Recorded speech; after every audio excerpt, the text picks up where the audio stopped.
దీపావళి హిందూ సంస్కృతిలో అత్యంత ప్రాముఖ్యమైన పండుగలలో ఒకటి. దీపావళి అంటే దీపాల వరుస అని అర్థం. ఇక ఈ దీపావళి వివిధ రాష్ట్రాల్లో విభిన్న రీతుల్లో జరుపుకుంటారు.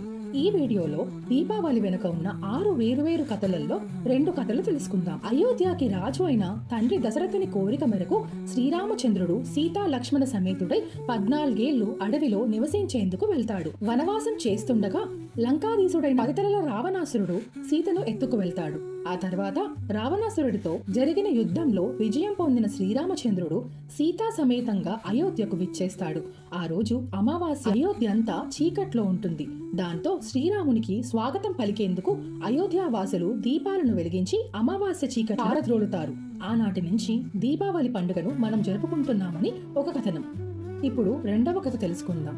కృతయుగంలో హిరణ్యాక్షుని వధించిన వరాహస్వామికి భూదేవికి అసుర సంధ్యా సమయంలో జన్మిస్తాడు నరకాసురుడు. అతడు ధర్మాన్ని నాశనం చేసి ఇతరులను బాధపెట్టేవాడైనా సరే మహావిష్ణువు వధించరాదని తల్లి అయిన తన చేతిలోనే మరణించేలా వరం పొందుతుంది భూదేవి.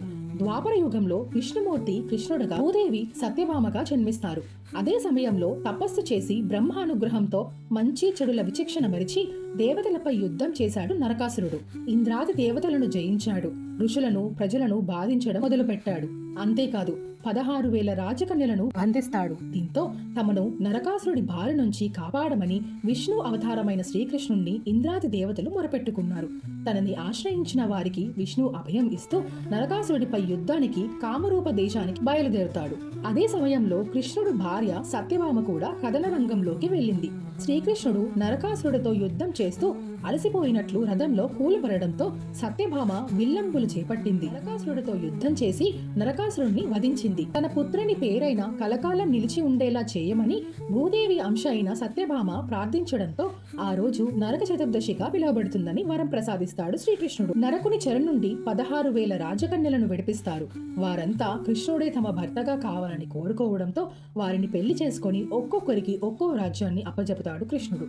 నరకాసురుడి పీడ వెరగడైందన్న సంతోషంతో ఆ మరుసటి రోజు ప్రజలు సంబరాలు జరుపుకుంటారు.